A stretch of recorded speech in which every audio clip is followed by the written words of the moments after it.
Anyway, we are live. Welcome everyone to the Cosmic Intelligence Agency's Saturnalia.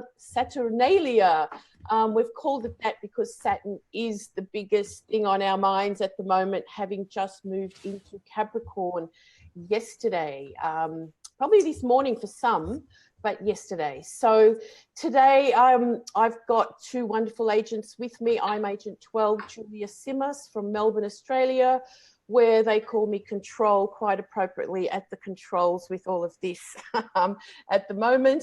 And I have Agent 23. Hi, Gemini Brett. We still know you as Gemini Brett. Welcome to our coverage for the end of the year. And Agent 005, Arielle Guttman. How are you both? Fantastic. Fantastic. As well as one could be with the current aspects. That's for sure, isn't it? What a way to end the year with Mercury retrograde. These last few days with Saturn in Sagittarius were pretty tense as well. Yeah. And it really kind of epitomized, I think, the whole Sagittarius Saturn story. Like, it culminated with this, like, what the heck is going on with the news in the world and that type of thing, as well as us being just so busy trying to wrap up the year. I'm sure everyone out there is the same, hey? So look, I just want to put out a big hello to everyone that's joining us, of course, online, everyone that registered to be in the webinar. So we've got two things going on. There's the webinar, which is then being streamed live, of course, on Facebook. So you know, at this time of the year, I just want to thank, first of all, our wonderful agents, the Cosmic Intelligence Agency agents, because they're the ones that keep our content going, the wonderful articles online, the webinars that we do, the membership program that we've got going on, which is just truly amazing because we've got such a global connected bunch of astrologers, and it's really quite thrilling to see that grow. It is still growing. So, you know, if you're been thinking about joining as an agent or a member of the CIA, there's so many good things for us all to do, and a lot of great things coming up in 2018, which I'll share with you a bit later.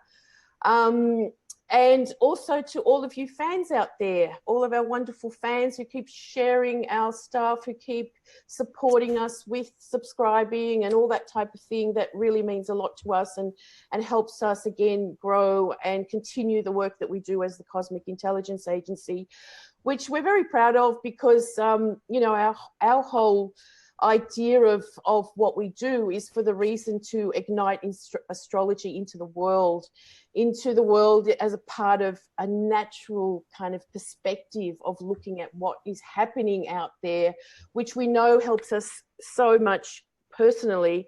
And then our goal has perhaps been much more collectively. And we've seen that grow in other ways with other sort of astrologers taking that on board as well. So we're very, very proud of that. So thanks for being here with us as well. So we consider you all Cosmic Agency agents as well, because it's a big cosmic conspiracy that we are astrologers doing this, and it's not crazy stuff. So where do we begin? Do we want to do just a quick wrap up of this year that was? Maybe Arielle, what, you know, as we go through into 2018, glide into 2018, it has been a super fast, you know, moving ahead type of experience for sure. Yes. You want me to start? You can say well, something. It feels like we've been shot out of a cannon this year. I feel like, you know, we were back in March, the three of us were together when we did that beginning of the Venus cycle webinar for the beginning of the synodic Venus cycle of her 584-day period. And it initiated the Aries morning star. which I was saying, you know, was going to be a really fiery, bombastic type of year, and people, you know, flying around and energies flying and words flying and, you know, anger management, you know, needing control and all that. But also fire along the land. We had eclipses in the fire signs and the nodes there. We had Saturn in the last degrees of fire, Uranus in the last degrees of a fire sign. So it's been a very fiery year. My theme, my catchphrase for 2018 going into it is coming down to earth, because we have a really pretty sizable shift from fire energy into earth energy. Of course, we know Saturn's ingress into Capricorn, its own sign, you know, and this is where Saturn gets really serious, folks, when it's in its own sign, you know.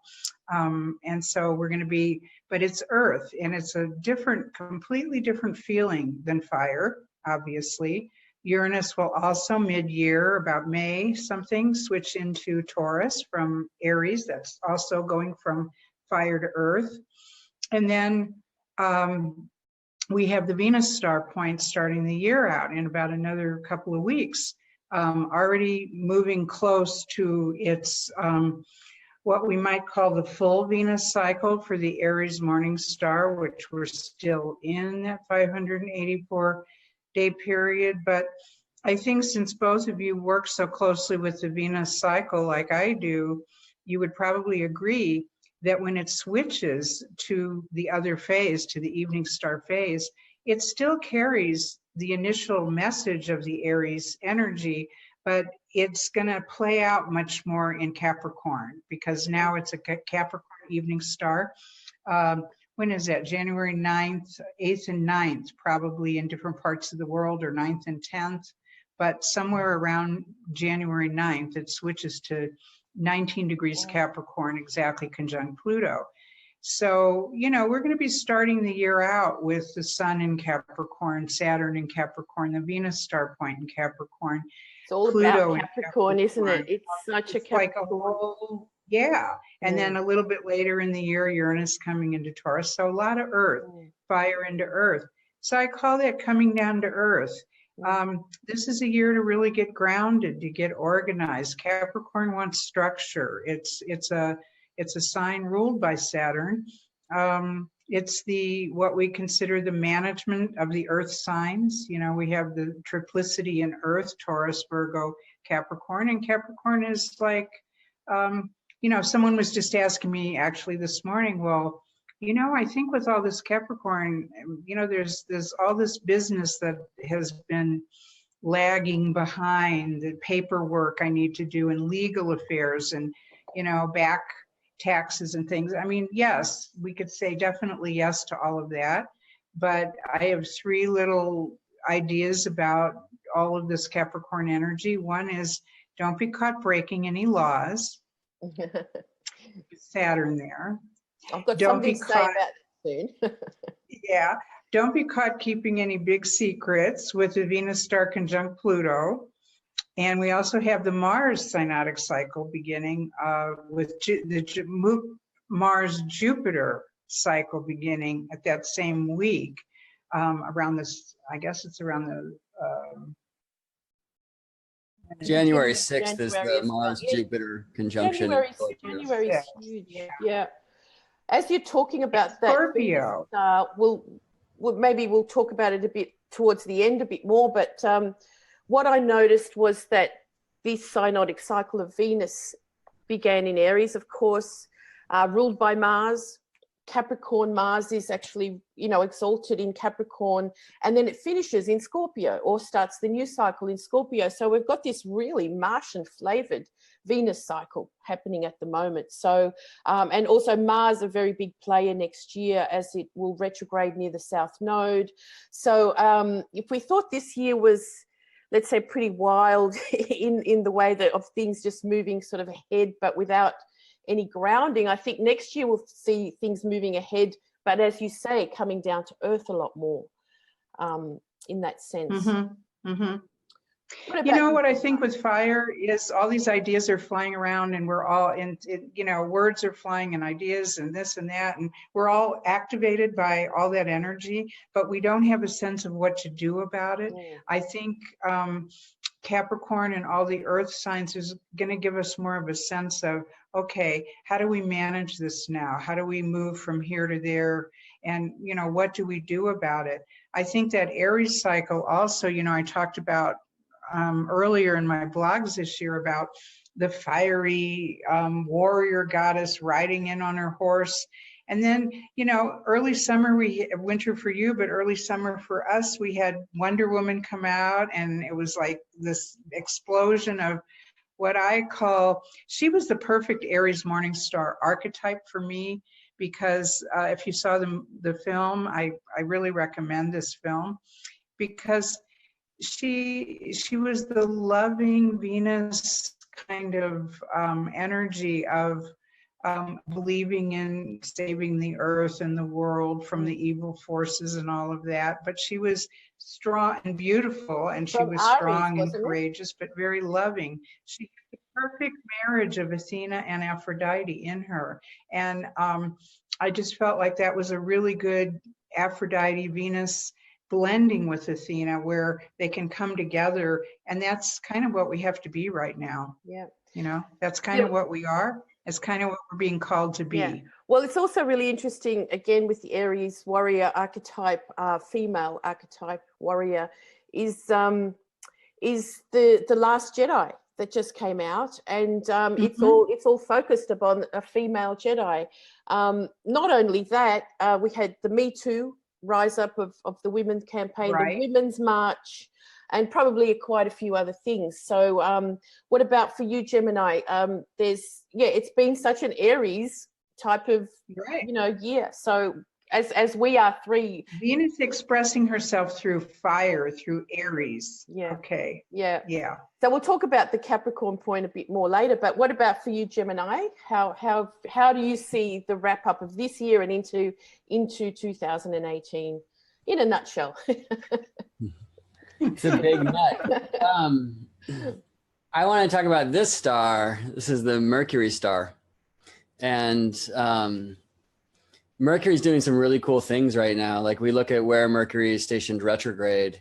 You know, he can join Saturn. I'm going to speak Pacific time. That's just the dates that I know, on November 27th, and then stationed retrograde shortly thereafter on the day of a Gemini full moon, right? And in the last degree of Sagittarius. So right before going from fire to earth, as Arielle said, you know, Saturn just did, Uranus will. We have a lot of that energy, I would say, fire to earth, of the most subtle fire into the most solid earth. And it really is the image of incarnation.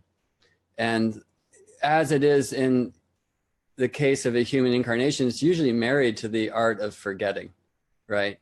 So there's something about when we come from energy into matter, or we might say spirit into body, that we're meant to forget so we can have this new experience. And I think that's one of the, I don't want to say dangers, but it's one of the potential karmic loops that happens, I'm finding, when Saturn returns home to Capricorn. There's a lot of reasons that Saturn makes home in Capricorn. One is that that's Saturn's south node. So Saturn's actually coming back to the ecliptic plane for the Earth-Sun relationship. That's Saturn's furthest point from the sun. Saturn's aphelion is and in fact, on the day that Saturn stations retrograde next year, it's April 17th, he's at the furthest distance from the sun. And that means Saturn's moving slowest. Saturn is coldest. These are things that Saturn digs, right? Like when Saturn's in Cancer, it's like 2 years in that sign. In Capricorn, 3 years.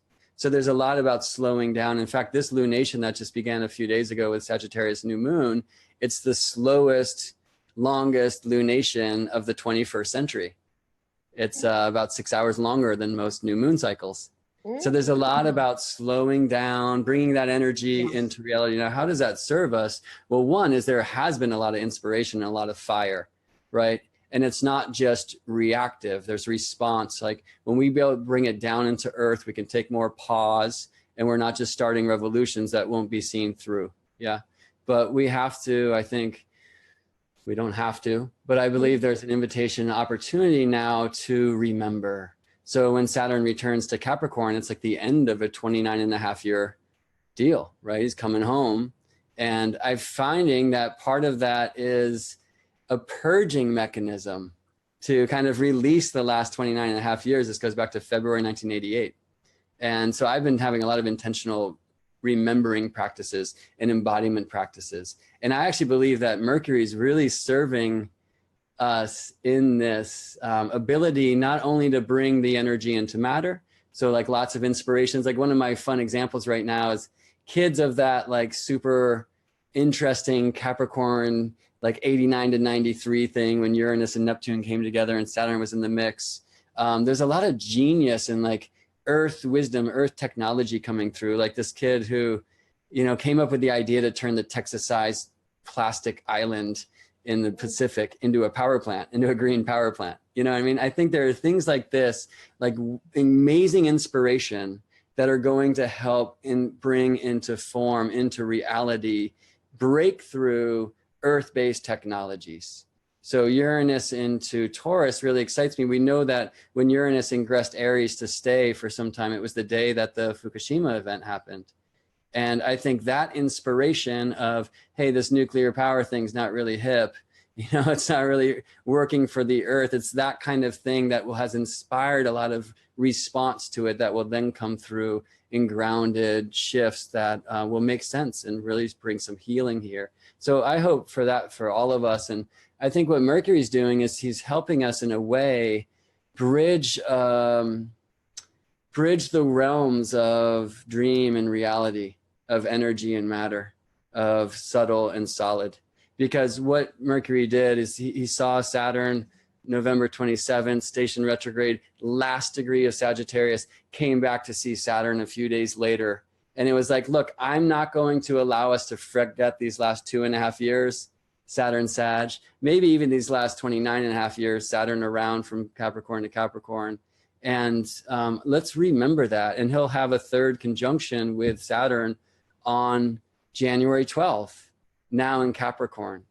So he's like, let's remember all that and then bring it also into reality. But there's this magical thing that Mercury does that I call the meta retrograde, which is that if you look at the Mercury synodic cycles, if you begin with just interior star points like we do with Venus, they've been in the earth signs for the last 2 years, 2016, 2017, beginning in the December of 2015, 6 earth cycles.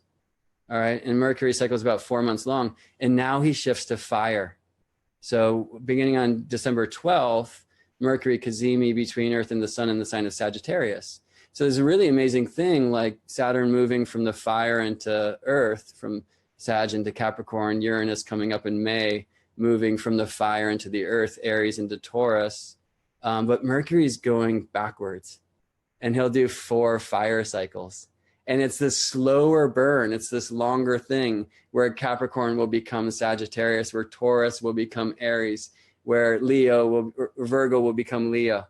And there'll be 4 of these fire cycles like that. And so I think Mercury is really helping us kind of bridge the gap. So this week in this Mercury retrograde cycle, it's almost like 6 or 2 years worth of just elemental transformation. We were meant to kind of go crazy. I know a bunch of astrologers like myself who've had colds and like fire throats. And I think that's part of it. I've been having these weird like fever dreams and stuff too. So to me, I think the thing about 2018 is dream into reality, spirit into matter. And 2017 was really setting the stage for that, for us to get a little bit looser, to be inspired. And some of that is just into the reactions of what's not working. It seems really fitting that the Mercury retrograde that we're just finishing up started with Saturn. As you talk about that, you know, it's kind of like preparing us, you know, slow down. Next year is a little bit more solid and real, and talking about getting real. I'm going to share my screen now and just keep an eye on to see what everyone else is going to see. Just because we've got a few slides that we're going to, let's say, talk over. So let me just get that happening. And check that that's what indeed we see. Do we see us three down the side there? Yes. Yep. You do, but hang on one sec. Just although Mercury retrograde being. Well, Julia, we're in control on our end of what we see. Like yes, you can I know. Yeah, view. okay. You just tell me. I think it's whoever's speaking now. So as I go through some of these slides, because I'm going to look at some of the ingress charts and so on, both of you just chime in wherever you feel appropriate. Okay, so you don't need to mute yourself or what have you. I have one comment before you start. Sure. Based on what Gemini just said, I was thinking about that. I was thinking about how the Mercury ruled people that have, especially, you know, a lot of Virgo rising charts have Gemini at the midheaven and Virgo rising, so they've got double angles, Mercury ruled, or their sun, moon, or Virgo or Gemini, or they just have a strong Mercury. So I think for all those people out there, we are going to see, they are going to experience more of this fiery energy coming up for them in 2018. And maybe get launched in a new way. You know, you may see something, you know, really big kind of occurring for them. And I think the other people, the Saturn ruled people, are Aquarius and Capricorn, Uranus, Saturn ruled people. They're going to get more grounded and down to earth because we're going from fire to the earth. So I think it, you know, individuals will experience it a little bit different, but I think what we're talking about here is on the world stage, you know, on the collective. This is what the planets are, how they're taking shape, and how a lot of us are going to experience the energy. Yeah, I mean, the world there is made of both types of people and many more, right? And there's a really cool thing about Mercury and Saturn making these three conjunctions, that they did so visibly as evening stars, and then in the hidden places under the beams, and in January visibly as morning stars. They're literally showing you the end and the beginning, right? And yeah, I mean, I would say just for people in general, I mean, also, you know, if you're in a perfected Mercury year, transits by to Mercury, Saturn, right? So the lifelong assignments, like I'm Gemini rising, so maybe more mercurial, but entering a Saturn year. And so that's, of course, always something to look at as well. And bridging those gaps, like I just love that there are conjunctions where Mercury stationing, and the end will be too in January, Mercury stationing. So Saturn's actually moving very fast in his own particular synodic cycle, and Mercury moving as slow as possible. So they're kind of switching roles. And it speaks again to this idea of like, how can we slow down so like the fast stuff can actually come into form and be real this year? That's what I'd love to see. Great insights, agents. Very, very good.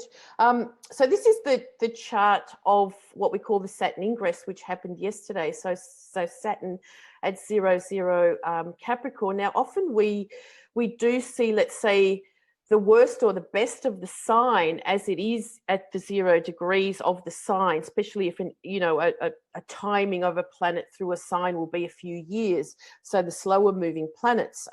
So be very aware of what's going on for yourselves in these, let's say, in this next 2 weeks, or I think it's 9 days that it stays at 0 Capricorn. But why that's so significant is because of the cardinal lineup, as we call, as astrologers look at 0 Aries, 0 Libra, 0 Cancer, and 0 Capricorn as the axis mundi points or the world points, so that any planets kind of going through this area are really quite significant. Of course, as we're going into this, we've just had this incredible galactic alignment of everything at the galactic center. And of course, 0 Capricorn is still in that vicinity as well. The reason that, of course, we called this session today Saturnalia is because, again, that's Saturn moving into Capricorn around the solstice. This is now the solstice chart, is really, quite significant for the era that we're living in, or, the time, again, of 2018 that we're moving into. And I, like the rebel in me, would love to see the world actually celebrate Saturnalia, for the reason that in those days, in ancient Rome, I should explain, in ancient Rome, there was a 7-day festival honoring the Lord of time and karma, Saturn. And, you know, I mean, it's the last thing that we kind of think of celebrating in this day and age of astrology. You know, oh my God, we're going to celebrate Saturn. It seems to have more of a, you know, heavy connotation to it and that type of thing. But that's what I wanted to bring this up for, because of reminding us that, you know, what we can look forward into in this time of Saturn in its home sign of Capricorn is that some, you know, let's see that some things will get working better. You know, we'll get working more for real, we'll be grounded for the right reasons and that type of thing. And I love the idea of the role reversal of master and slave. Like, just imagine if we could go into the White House and take over for a bit for those 7 days and just show a few things differently. I know we're not slaves as such, but in that just role reversal idea of what used to happen at Saturnalia. So it's quite a rebellious, like Saturn rules Aquarius as well. So, you know, from Capricorn to Aquarius, we've got actually, what, a 5-year plan of Saturn in its home signs as well. Actually, so, 6 years. Six, yeah. 6 Sun-Saturn conjunctions in Capricorn and Aquarius. So and that's because Saturn moves so slowly in these signs, because he's far from Sun. Yeah. I actually counted that Saturn in Capricorn will have 1,021 days. It's the things we do as we're looking into this. I'm going to put a chart up on my wall and cross the days off. 1,000 in how many days? Yeah. And you know, this time of Saturnalia was very much, you know, the way that the ancient Greeks and the ancient Romans viewed Saturn was, what I found out just recently, also doing some more research, was the average age of a person in ancient Greece was 30 years old. So, you know, that's a, you know, a Saturn cycle. So, you know, in this day and age, we know much more about the cosmos. Back in those times, hang on, I've got a picture of it there. It was like Saturn was at the edge of the universe, or Saturn was at the edge of the known universe at that time. So it was associated with the Grim Reaper. I'm not saying that it isn't anymore, sorry. It's associated with death, the end of time, the end of life, the karma, reaping the rewards of the life lived down here on Earth. And it reminds me of this picture by Flammarion, where in this day and age, we have much more of a cosmos beyond us now. We live a lot longer. You know, Saturn perhaps, you know, has not different principles, but renewed principles of what they were 2,000 years ago. But then having a look at Saturn was known to rule the golden age. This is kind of an analogy to think that, you know, it's not bad times coming up. Let's focus on the good and the positive of what Saturn through Capricorn and Aquarius in its own signs will do for us. So it was a time when a golden race of mortal men who lived in the time of Kronos, when he was reigning in heaven, and they lived, now I've cut this off and I can't see because our little pictures are there, without sorrow of heart, remote and free from toil. The fruitful earth, can you read that out, Gemini? Because I can, yeah, Julia, I can read it, and I'd love to just say something about this too. So I'll read it from the top. A golden race of mortal men, let's say humans, who lived in the time of Kronos when he was reigning in heaven, and they lived like gods without sorrow of heart, remote and free from toil. Miserable age rested not on them. The fruitful earth unforced the fruitful earth unforced bare them fruit abundantly and without stint. They dwelt in ease and peace upon their lands and many good things. And what I'd love to add about that is that how astrology is seeing Saturn, or modern mythos is seeing Saturn. And we talk about this father castrating, baby eating, sickle toting, master of karma and death Saturn. And it's such a trip because you can look also into these myths, and there's this thing that's not hidden. That's like, wow, Saturn was this god of agriculture and the golden age. And I think it reminds us in some ways that history is written by the victors, and mythologically saying that is Saturn's son, the one that he didn't eat, the one that was hidden away and grew up in a cave on Mount Ida, Zeus or Jupiter, right? And to me, like, if you think about what Jupiter in a way represents as this thunderbolt throwing God in the dome of heavens, it's literally our brain. And we've been living in this age of the brain, where these electrical impulses, and very often reactionary and too quick electrical impulses, and too much thought. And what Saturn to me really is the age of the body mind, and the age where we were a little bit more connected as earthlings, as animals. And I believe we're engaging, we're remembering the body. This is part of the elemental shifts of this year ahead, so that we can open into the age of the heart, you know, which is not divided, which is shared.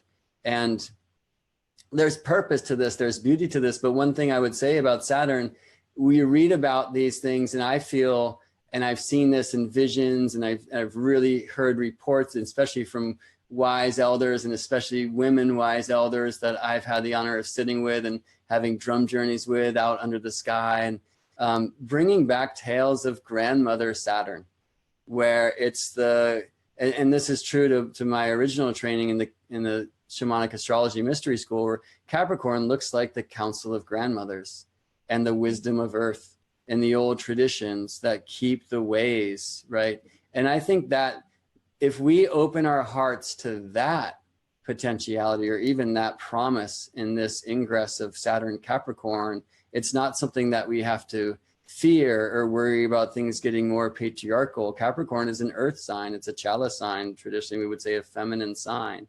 And this is that side of Saturn, that nocturnal side of Saturn, that I believe that the brain in a way has cast away and written history in such a way that we've forgotten what it is to be an embodied earthling. And if we start there, which is part of the slowing down, right? If we start there, then I think one of the things that's really alive for us in this time, this ingress, is remembering the true traditions of earth. And that happens when we go to our elders with our ears open.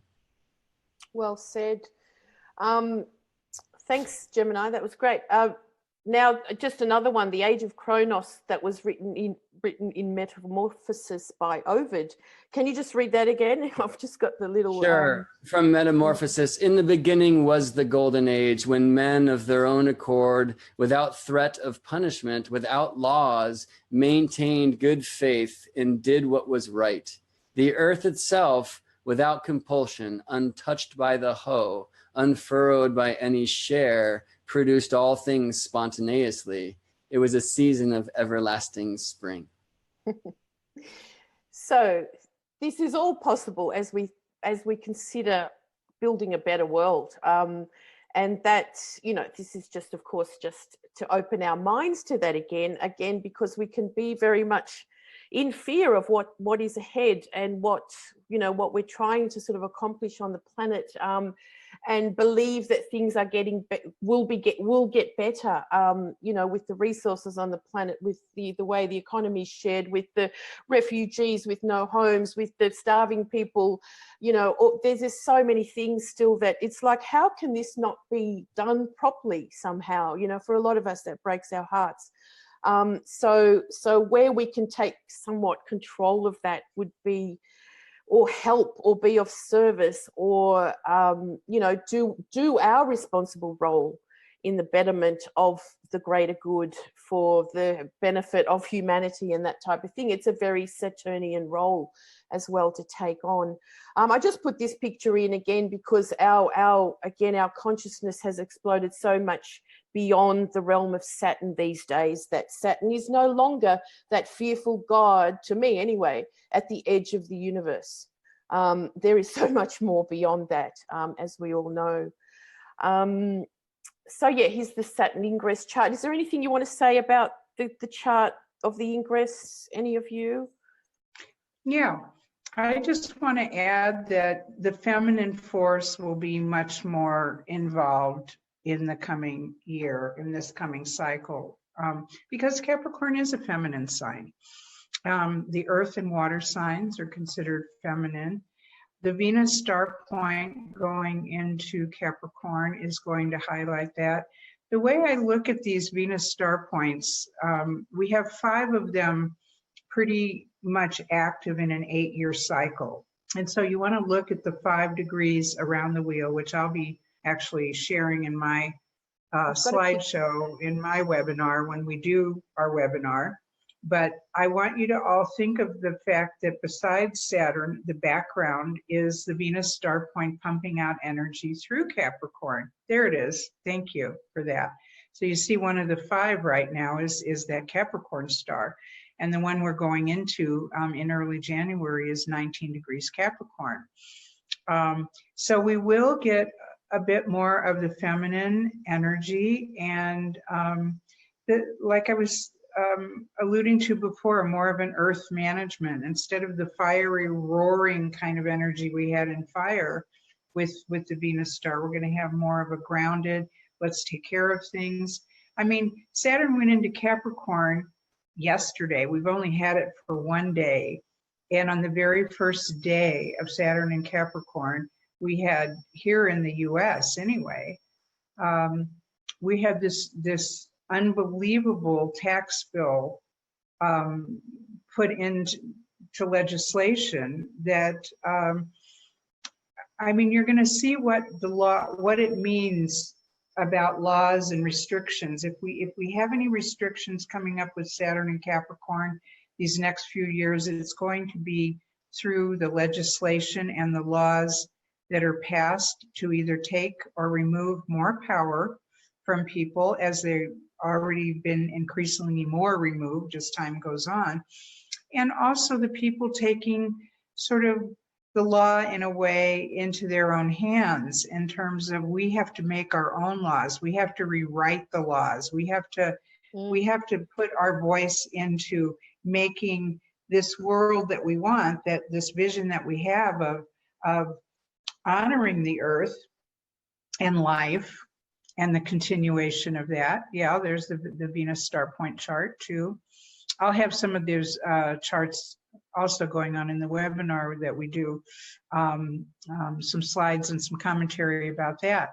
But I think Saturn together with the Venus star point this year is really going to be, and of course Pluto is with the Venus star point as well, even closer, in closer conjunction. I think, you know, this Capricorn influence is going to very strongly be felt. And it's a sign of, you know, not getting overwhelmed by forces outside of you, but taking, you know, more personal power, empowering yourself. Well, as we see the ingress chart of Saturn into Capricorn, we've got the Moon and Pluto conjunct, and that's exactly the degree of where the conjunction of Venus, Pluto, and the Sun will be on the 8th, 9th of January. So that's quite fitting, isn't it, for going into 2018. Right. We know, I'd love to add a thing there, Julija. Could you go back to the ingress chart? Yep. Well, so one thing is, remember when Jupiter ingressed Scorpio, we also had that Moon-Pluto conjunction, right? Yeah. And it and it brings in, it just like when we have this Venus star point in Capricorn in January, she's also receiving a sextile Mars and Jupiter together in Scorpio. So there's something, and these times are so cool. This has actually been happening every 60 years about since the late 1700s, and will happen for a little while longer, where like in November 2018, Jupiter will ingress Sagittarius. So we have these times where Jupiter in Sagittarius and Saturn in Capricorn, both of these planets at home. And on the other end, as you mentioned before, traditionally Saturn's known as Capricorn and Aquarius, well, Jupiter as Sagittarius and Pisces. So they'll have a meeting, I think most of us know, on December solstice 2020 in the very first degree of Aquarius. And then Jupiter later will ingress Pisces. And so on the beginning of this thing, we have Sagittarius, Jupiter, Capricorn, Saturn. And at the end of it, Pisces, Jupiter, well, Aquarius, Saturn. And that pattern doesn't happen forever. That's a really intriguing thing that's happening in our time. I think that in of itself would be a wonderful webinar to have sometime. But one aspect that I'm really interested in this chart as well, with Jupiter squaring the lunar nodes interests me, but also Venus almost perfectly square Chiron, that aspect perfected today. Mm-hmm. And I think it's going back to a lot of what Arielle's speaking about. I mean, Venus and Chiron were conjoined in January, and they almost conjoined again, right? Venus station retrograde early March, and then direct right at the degree, the 27th degree of Pisces, that's known as the degree of her exaltation, and right with Chiron, right? And so I'm interested at this time of the Saturn ingress and the December solstice coming up, that Venus and Chiron are making this closing square of their respective synodic cycle. It seems really interesting to me. And it's the end of Chiron in Pisces as well. Chiron will ingress Aries next year. He'll retrograde back into Pisces. In fact, the Venus Chiron cycle next year is kind of Pisces tuned, but it also shows like the opening square and the opposition of the cycle will be Chiron and Aries. And it's showing us where that whole cycle's going. And it's bringing me into lots of different things, like the Chironian themes of compassion and empathy born through the wound, and the wound of abandonment. And, you know, being a freak, like Chiron was abandoned by his mother because he's born half horse, was actually the result of his father Saturn in the moment of infidelity when he was seated, taking the form of a horse to escape detection by his wife. So there's a lot of this hidden in the Chiron energetic, where the initial wound before the poisoned arrow, whatever that we hear about mythically, was this abandonment and this deception in a way. But that abandonment opened for Chiron this incredible empathy, where he then was the mentor and in a way the father figure to all of these orphaned demigods. And I would say, in a way, you know, in the quest for the awakening mystic, which you all are, because here you are listening to this, we are in a way these like abandoned demigods, you know, like remembering our spiritual self, remembering our spiritual side, and connecting into that mentorship. And I'm feeling a lot in just like the potential wounding of compassion and feeling the weight of the world and the isolation that can live in the way of the mystic really alive here. And I think, I mean, it's weird to say that Saturn's going to bring healing to this, but there's, in a sense, this opportunity to come down into the body, to remember we are people of earth, earthlings, you know. And that, I think Chiron is such a great and beautiful reminder of this, because, you know, it's half horse and we're all animals. And to remember that horse side of ourselves, that embodied four-legged side of ourselves, is, I think, part of the healing and the remembrance here. Mm. And we're cosmic as well. We are. Yeah. And speaking of that, I mean, I don't know if there's time at the end, though. I'd love to share a few things about the galactic alignment and the galactic cross in this time that we're living in, which I feel is the most important thing of any solstice that's happening in our age. I'll put you over to that in a sec. Just introducing now the solstice chart, or the coming together of Saturn and the Sun, as we talked about before. It's a very similar chart, because it happens like 36 hours after 2 days, I think it was, after the Saturn ingress. And so giving, you know, the flavor of the next 3 months, really, because the astrological year for us starts at Aries, when the Sun's at Aries. So this is kind of a looking into the next 3 months. And again, I think there's the significance is perhaps more about the Saturn being there with the Sun, as Gemini and Arielle have talked about. But for those of you that are probably a bit more, you know, newer to the astrology, or kind of logged in here going, what are you guys talking about? Well, we show the charts because we want you to get more aware of what we're actually looking at. As you see a round chart with planets around it, you know, get used to what we're talking about, because it's a really fabulous thing to be connected to, just in whatever way you come into astrology.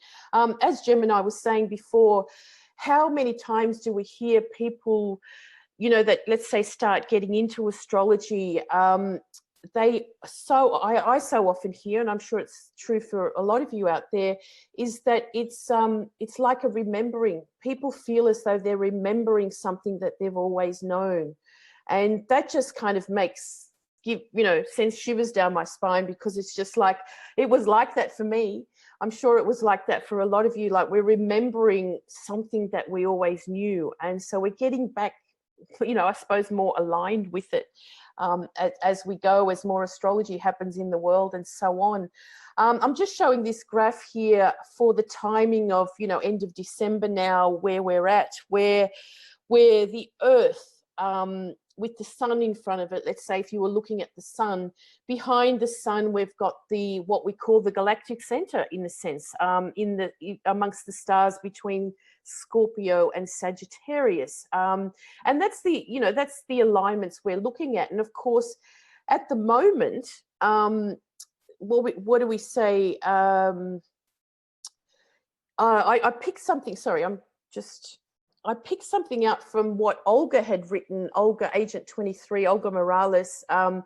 You know, she wrote this up the other day, and I found it, and I asked her if I could share it. But, you know, as we celebrate the solstice, we're going into the time where the sun stands still for 3 days and then begins to move, and that becomes the celebrations of Christmas Day, or what became to be Christmas Day, but, you know, once was the pagan celebrations of the standstill of the sun.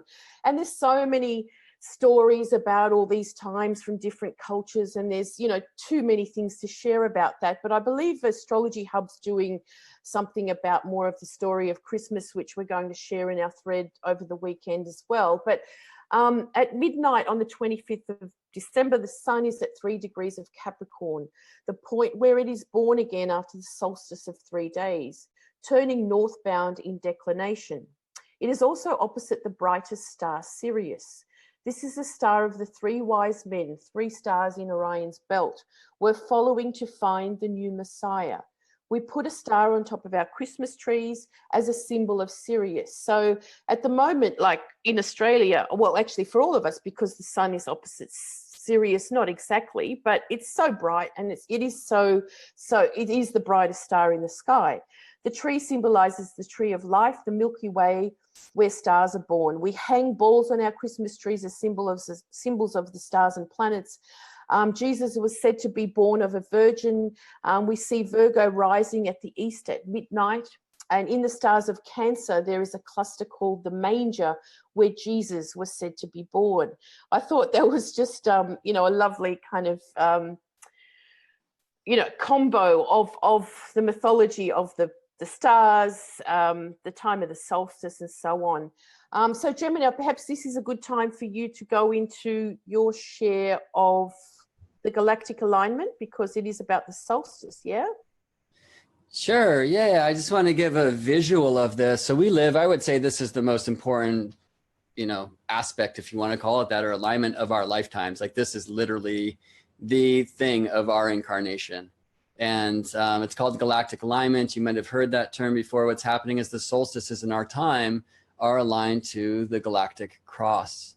And I want to show you a little bit of what that means. I feel that actually part of this idea of coming into Earth, like Uranus, who's a very strong figure of astrology coming into Earth, will help us, I hope, earth our astrology and get out and be with the stars and learn how the sky and the chart are actually one, and learn how to see the chart in the sky. As you know, Control, that's like my principal devotion, is to reconnect that part of astrology to nature.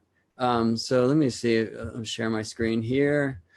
And this is this moment where I am in Seattle.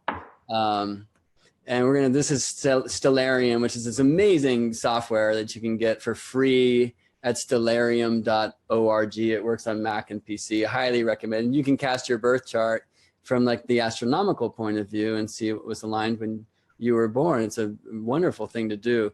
And it allows us to play games like Take the Atmosphere Away. So it looks starry out, and rewind in time. And so what I'm going to do, actually, I'm going to go to solstice tomorrow, and I'm just going to rewind a little bit.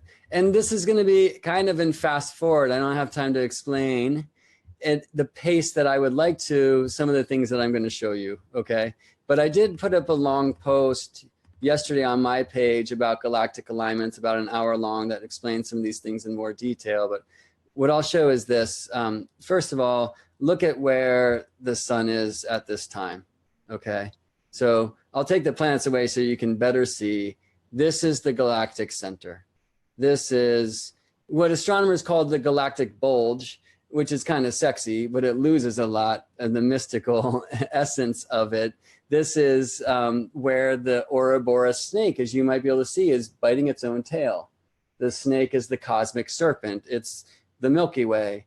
And here in the center of the Milky Way is the mystic sun of our sun, which also astronomy suggests is very literal, that as the moon is orbiting the Earth and the Earth is orbiting the sun is orbiting galactic center.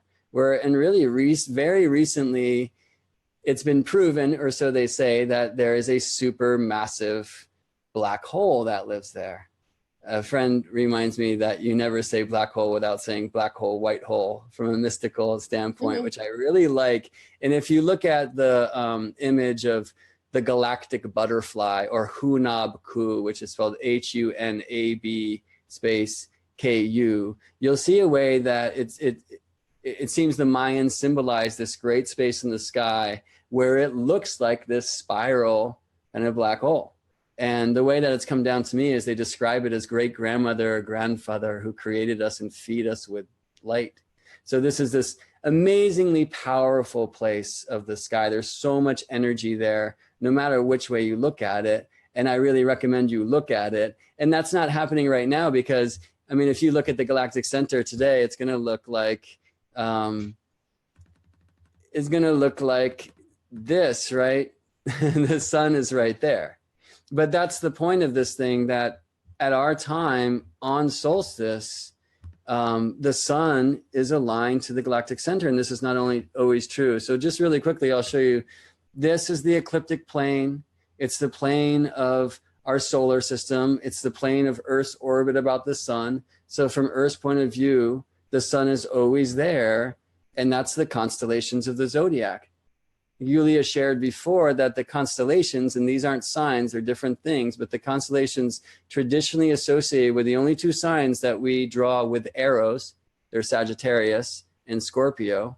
Those arrows in the sky, the tail of the scorpion and the arrow of the archer, they point directly at galactic center. And when I say that, I mean that this proposed supermassive black hole 26,000 light years away from us, it's called Sagittarius A by the scientists, and I'll show you where that is. So this is the galactic center. All right, so usually as astrologers we'll show galactic center at 27 degrees Sagittarius on the chart. That's where Mercury and Saturn met twice already. So much energy has been there, more with the planetary alignments this year than in a long time. But that is because the galactic center is not on the ecliptic. What we do, like in the case of Antares, you draw a perpendicular line from a fixed star up to the ecliptic plane. That's what's happening when we take galactic center. We bring it up to 27 degrees tropical Sagittarius. But I'll bring in another... well, let me just say that the Milky Way itself is what we call the galactic plane. And you can see where they cross in the ecliptic is right here. Okay, it's a very important place. I'll bring in another plane here. This is the plane of Earth's rotation or day, called the celestial equator. And this blue curve here, so where they are most separated in the tropical zodiac, so those are the tropics. Here's the Tropic of Capricorn, or 0 degrees Capricorn. All right. So in our day and age, this galactic cross is aligned to the 0 degrees Capricorn point. So while we're projecting galactic center up here, what the solstice alignment is about, bringing the sun, and we can see the sun right on that galactic cross, right in the mouth where the serpent bites its own tail. Okay, let me show this to you. In 500 years from now, there's December solstice sun. You see how it's not in there? I'll show it to you 2,000 years before then, 517, I'm going to Common Era. All right, and see, it was way back here between the goat and the archer. right? So it's in our time. It began, many suggest, around 1975, where the December solstice sun first came into this galactic cross, and will go until about 2025. 1998 is usually seen as the very center point, and the Mayans seem to be looking at 2012, as we know. So this is figuratively and in many senses the birth of the sun, we like to say, at 0 Capricorn, right? So sing a Christmas tune or whatever. And then the birth of the sign is aligned to great grandmother, grandfather that feeds us with light, right? So here's again winter solstice, or sorry, December solstice this year. And not only is the sun there, but this is the day of Saturn's Cazimi. All right, so Earth, Sun, Saturn, the mysterious galactic cross in the mouth of the cosmic serpent, the Ouroboros, right? And this has been happening again since 1975, 1998, harmonic convergence, maybe the mathematical center point of December solstice at the galactic cross, 2012, the Mayan calendar thing, where it's really starting to come into consciousness, but now it starts coming into form. It starts coming into matter. Why? Because that's what Saturn does. So Saturn coming into this alignment is so significant. And if this inspires you, I really invite you to go check out the work of John Major Jenkins, specifically this book. It's called Galactic Alignment. John Major Jenkins very sadly passed away this year. But this is an amazing book I feel all astrologer and all mystics in our time should read. This is an amazing thing that only happens every 26,000 years, according to the modern model, that December solstice will align to the galactic cross at galactic center, or every 13,000 years about, that a solstice will align to the galactic center, or every 6,500 years that one of the points of the medicine wheel is the axis mundi, as Julija described before, the world points can align to the galactic cross. So we're having this point where the medicine wheel, the earth cross, is aligning to the galactic cross. You can find John Major Jenkins at his website, johnmajorjenkins.com. And very sadly, this amazing researcher passed away this year. And I also want to share, I'm presenting a course of sacred astronomy for astrologers, which you can find at morethan-astrology.com/sacred astronomy. And the whole idea is to get into these things where we bring the chart out to the sky, learn how to see the midheaven with our eyes, learn how to see the houses, you know, with our face, experience with our body, mind, this zodiac, this beautiful mechanism of the tropical zodiac, which is aligned to the medicine wheel and to the directions. Very good, 23. That's why we call you 23, and that's why we promoted you this year. No, I'm just kidding. No, really important work that you're doing. Congratulations, because I think it's been a big year for you as well. With all, you know, getting that work out there, you know, aligning astrologers with the real sky. So yeah, it has, and it's been wonderful. And, you know, this Cosmic Intelligence Agency has been an incredible support of this. I mean, yeah, just looking at my chart, it's like, how's this happening? I mean, the eclipse really helped break things through for me. And the lunar eclipse preceding was right at my midheaven. So I'm wondering about that. But yeah, I'm just putting in the work and also meeting tribe. And it's been so nice to be an agent of this wonderful Cosmic Intelligence Agency, because, you know, here you are spreading the word and gathering team from all around the world so we can each give our own piece to this beautiful, evolving, living craft of astrology. So I'm very grateful for that, and for all of you members of the CIA out there who are supporting the mission. Thank you. Well, yeah, one of our live people here, hang on, now I've lost the thread, you know, bringing up the word sacred, like, you know, this is all very, you know, the galactic alignments make it feel so very sacred with what's going on at this, you know, this amazing time, as you said, Saturn, Earth aligning galactically. And it's quite rare. So, you know, significant times that we're living in For sure. So just moving on quickly, just a quick look at the New Year's Day chart, because we were going to do this for 40 minutes. I won't keep you too much longer. I know, Gemini, you've got something else on, so if you have to leave, let me know, but we won't be too much longer. I want to make sure I correct something before I do, and I have a little bit longer anyway. Okay. I was wrong earlier when I said that Moon was conjoined Pluto when Jupiter's ingress happened. That was just the beginning of Cosmic Intelligence Agency retreat. And actually, I think what it was Moon conjoined Pluto in Capricorn during the Jupiter Cazimi, when Jupiter and Sun were. Well, our retreat was with Jupiter, Sun, Cazimi. So we're very Cazimi kind of agents or agency. We're always on. In the heart of it. We're in the heart of it. Nice way to say. Sorry, Arielle? So Arielle told me before I have to make sure I don't have hidden things and that I don't break the law and that I come clean when I'm wrong. So that was me listening to the great advice of the astrologers here. Fantastic. Well, this is particularly what I love about the agency and meeting the agents. And some of us haven't met in real life. And we only met in real life, a few years ago. Sorry, we met in Tulum in Mexico at the Venus transit, the big Venus transit. Chichen Itza and the Venus transit. That's right. And then Gemini, I met you earlier this year in Seattle.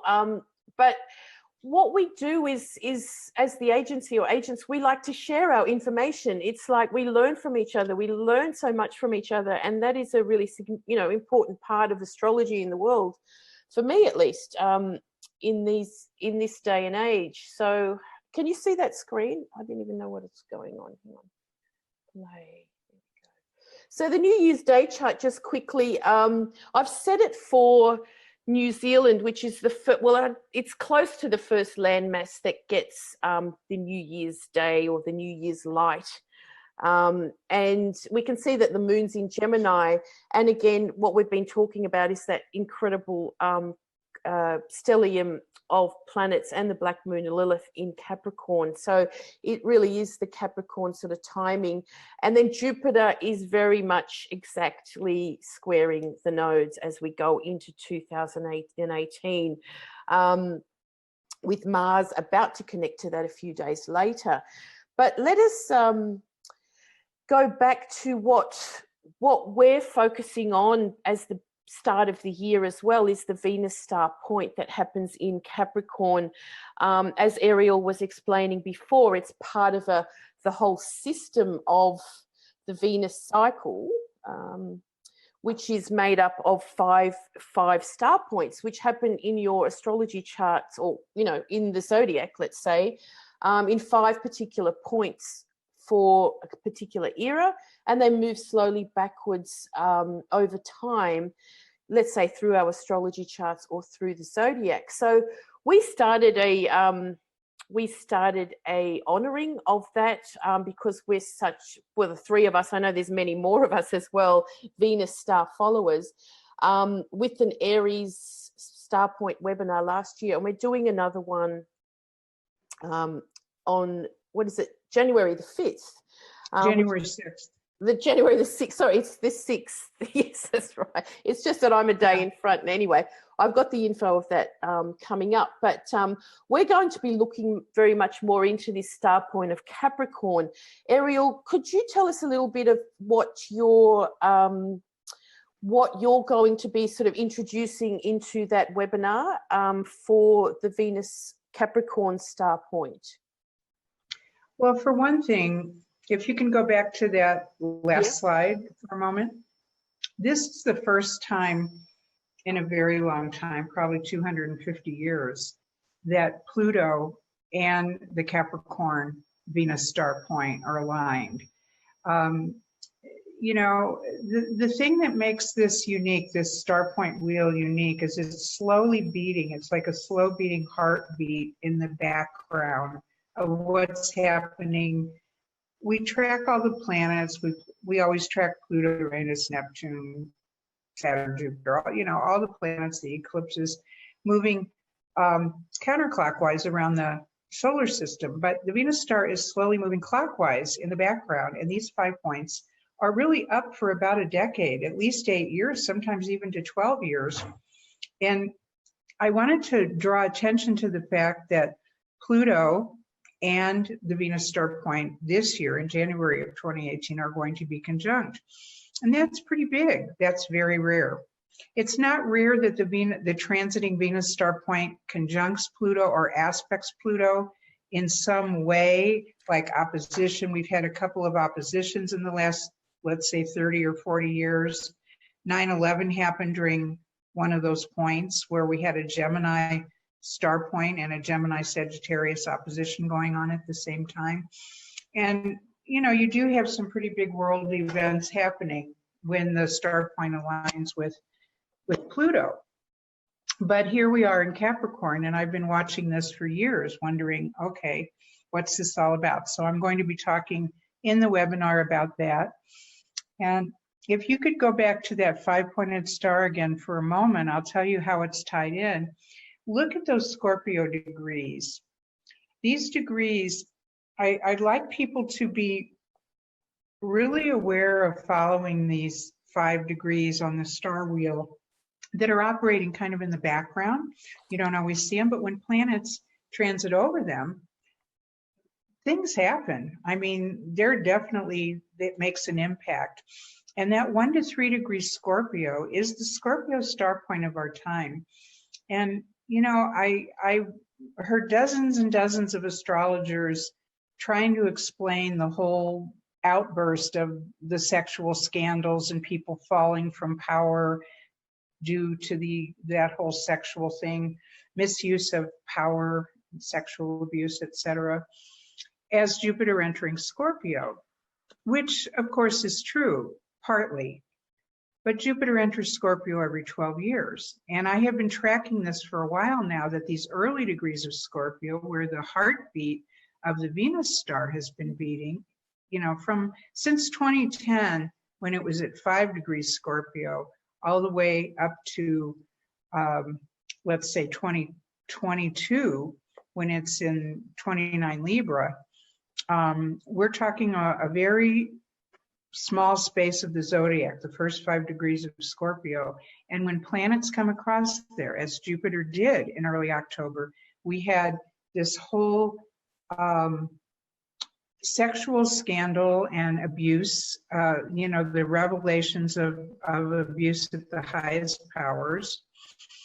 But it wasn't just a one-time shot. I've been watching planets go across these early Scorpio degrees now for a good 8 years. And every time something big transits those degrees, we get another break, you know, a story like that. So I'm going to say that it's what people haven't really always seen the connection of. Yes, Jupiter went into Scorpio, Mercury went into Scorpio, Venus went into Scorpio, the sun passed over those early degrees, all at the time that all these allegations were happening. But it was the backdrop of the Venus star point, which I call the sacred feminine, operating in the background of all of this, that gave the energy to this to really come out at the deepest levels. And it's still happening. It's not going to stop. I feel like it's just going to keep happening. You know, it's going to be until October we get that 3 degree Scorpio point again when she starts her new cycle. But I think this Me Too campaign and the energy that's been started from this whole thing that's already been unleashed, it's not going to go away. And I think it ties very succinctly to the Capricorn star point conjunct Pluto as well, because it is people in power in high places. I think you're seeing that from both star points, both Scorpio and Capricorn. So I'll be talking a little bit about that, but mainly taking people through the 5-pointed star and how to watch it, how to track your own life cycle, and how it's hitting your chart, what it's bringing up for you in that particular period, and just the beauty and elegance and grace of how that Venus star cycle is working and operating in our lives as what I call the cosmic heartbeat in the background. I'll be looking at something similar. Actually, I am going to take more of an approach in this upcoming Capricorn Venus Star Point webinar that we'll hold on January 3rd, right?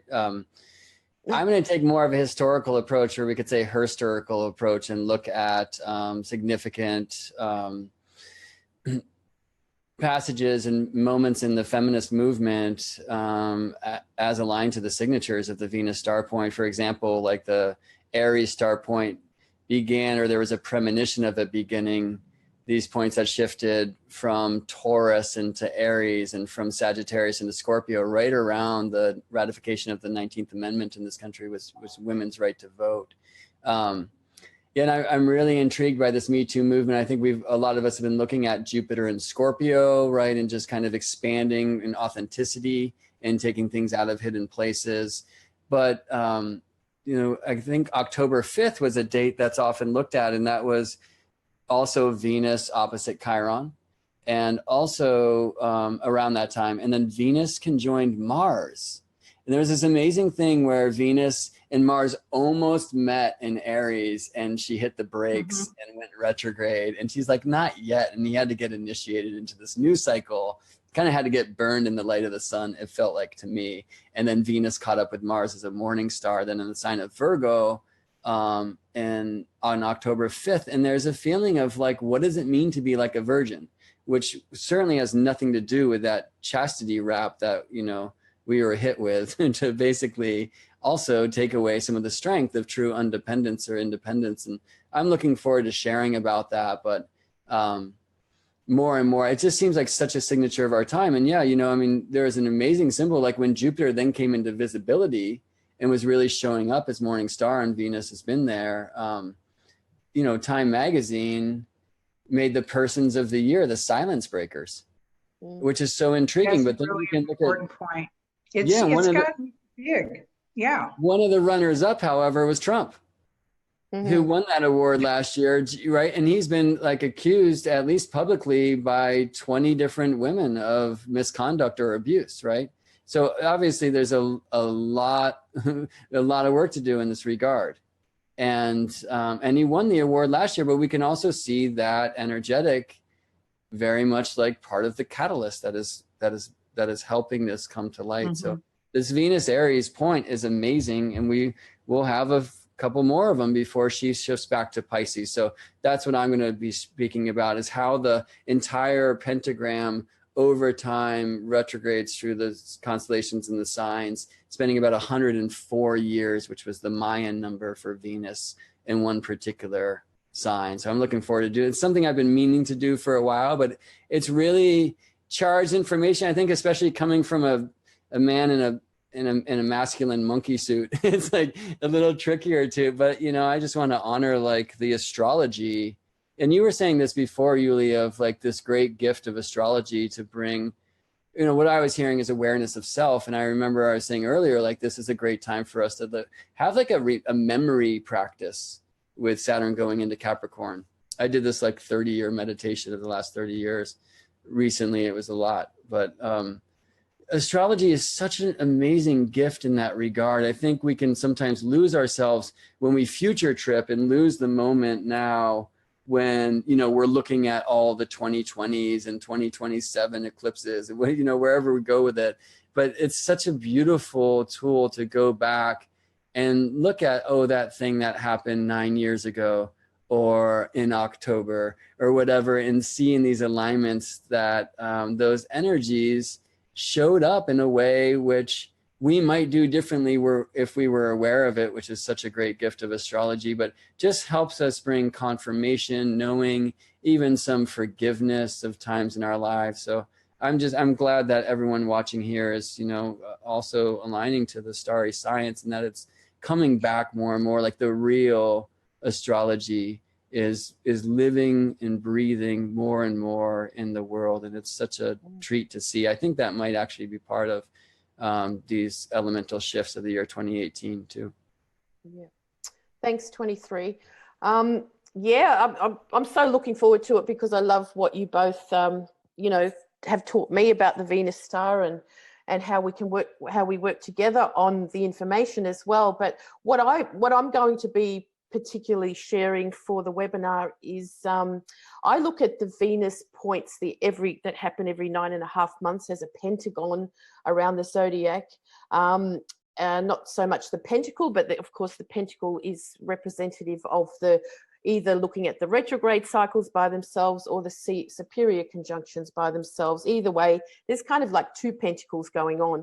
But I see these 9.5 points as like eclipse points, really, that really highlight a particular area of our lives for the coming in months before and the coming out. And the more research that I've done of that, it's like, oh my God, that's when they produced their album, or this is when they made their website, or there was a real focus of what was going on in particular house for that star point for somebody, and what that's aligned to, like if there's planets in that area and that type of thing. So I'm going to be furthering into those examples. One example that I'm particularly interested in, and this is so relevant to what's going on now. Like I remember in the webinar that we did for our members a few months ago on Bitcoin, as few of us interested in that kind of the cryptocurrency and the rise of that. It's so spot on sort of timing of what's going on. And then, we looked at the charts and stuff, and then we saw that, Saturn in Capricorn is going to try and, put in the rules and the laws around that time. And that's completely started right on time, that the governments are really, honing down and going, this is not going to happen in Russia, or, there are going to be all these rules and regulations now, which is completely different from the wildness of what started. So it's a really good example. And of course, the Pluto-Venus-Sun conjunction being very much about the underworld, or what can be done from other realms as well. And interestingly, the chart that we use for Bitcoin is 3rd of January 2009. I won't go into the details of that, but it has a 4-degree Aries moon, which is where the Venus star point happened last March. Yeah, so it's right part of this particular cycle as well. So anyway, so that's what we're all going to be kind of bringing up on. We've talked about the recap of the star point earlier on, but it's just so significantly, as Arielle was saying, the feminine undercurrent to what is going on in our world. And so I suppose we're just kind of really focused on that, aren't we, as the beginning of the year starts. And also the 2 star points that are made in 1 year. And it's these, every 4 years that we get the Aries and the Scorpio point happen. Of course, they always happen together because one happens in January and the other one happens on October. But it's the only year that the star point will happen twice. So that's also significant for all of us as well. So do join us if you want to learn more about the Capricorn star point or Venus star point, or generally just how to utilize and work with the Venus star, because you can really learn a lot about yourself, your life, what you're creating in your life, what is being, let's say, I see the Venus star as a fractal flower unfurling in your astrology chart, like all astrology really, but it really just helps you see how you're creating your life as well as you go. I'll just go through these slides and then we'll finish up, because 40 minutes is turned into a bit more than that, but that's usual with the agents. Just to let you all know out there that we have so much more going on with our membership next year. Prices are going to rise. I'm not sure if we'll get it organised by January the 1st, but it more likely will be by the March equinox. So if you're thinking of joining, do it now, because it's a really, really special or a good deal, I'd say, because coming up in January, we've got Michael Luton, who's going to do our member month ahead webinar. We've got astrologers like Kelly Surtees, Adam Summer, Kira Sutherland, Chris McRae. The list goes on. So I'm going to put some links in here as joining the membership. All this comes to you for free as you log into the website, and you can either join our webinars live, or they're all actually uploaded and available for you to look at any time, and therefore learn a lot more with the amazing agents that we have in our agency. Briefly, we have a report sale on now. So some of you might come into this astrology here and you might have your chart, but you don't know what it means, or you can't afford a reading. There is a quick fix to that, and it's having an astro report. They are computer generated, but they do give you a good idea of what's in your natal chart or what the 12 months ahead is for you as well. So that's on till the Mercury retrograde finishes, and they're also incredibly great gifts. So before I stop sharing these slides, I want to, well, first of all, wish you all a, you know, very happy solstice as this time of year we're in right now. But I think as a kind of a leaving intention is that understanding what intention is and how we can use that without the astrology that we do as we follow, let's say, the universal story of astrology unfolding on our planet, is that the more of us that rise with these, let's say, cosmic intentions, as Lynn McTaggart says, the power of mass intention may ultimately be the force that shifts the tide toward repair and renewal of the planet. And that is, in a sense, the message for this happy solstice. Well, I'm hoping it's happy for all of you. Yeah, so it's kind of like a wrap up for us here, guys. I'm just going to put us back into our speaker view, and I know there's so much more we can talk about, but we kind of got to give it a wrap. And that was just a preview, folks. Yeah, that's just a brief thing. That was just a preview. Well, I'll say thank you. Sorry, just one sec. I was just going to say, we haven't hit on things like we talked about Chiron and Aries a little bit, Uranus in Taurus. There's so much going on, you know, all year and all the time. And so we'd like to break it up as we go, so we get more information on one particular topic instead of trying to sort of overall see the whole thing. Again, there's so much going on out there. Sorry, Gemini.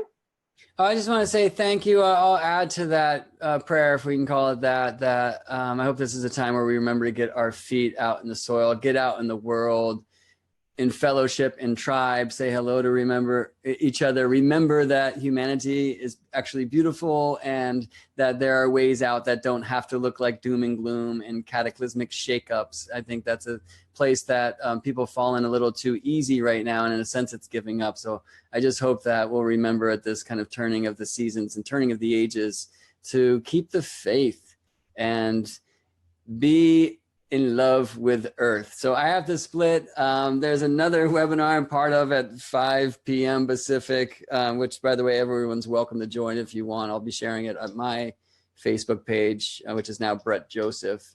But it's with the Shamanic Astrology Mystery School. So thank you so much for having me here. And Arielle and Julija, it's really wonderful to team up with you. And I'm really looking forward to this journey. Yeah. Bye, guys. Bye. Thanks. See you, mate. Happy solstice. And Happy Arielle, solstice to everybody. And you, Julija, thank you for presenting this and hosting the platform and all of that, setting it up. And to all our Facebook friends out there who are going to watch this, this will be available later on Facebook, right? Yeah, it's going to stay there. So yeah, it will. Okay. Be under our video. So hi to all my friends. Happy solstice to everybody. And I think you're not going to be disappointed with the January 6th webinar we do with the big stuff. We're going to have, I've already been working on the slideshow, and there's some really great things that I have to share. Yeah. And I know so both much, Brett Arielle. and Julija do too. So Great. okay. All right. Happy solstice to you as well, Arielle, and then happy solstice to everyone out there. I'm just kind of going through the phone and looking at some comments, and everyone that was online, thank you so much for being there. But I've just picked out Silly, who I met in Costa Rica, Silly Klein. She says the golden age of creation, and I really love that. You know, as that's what we do astrology for, to create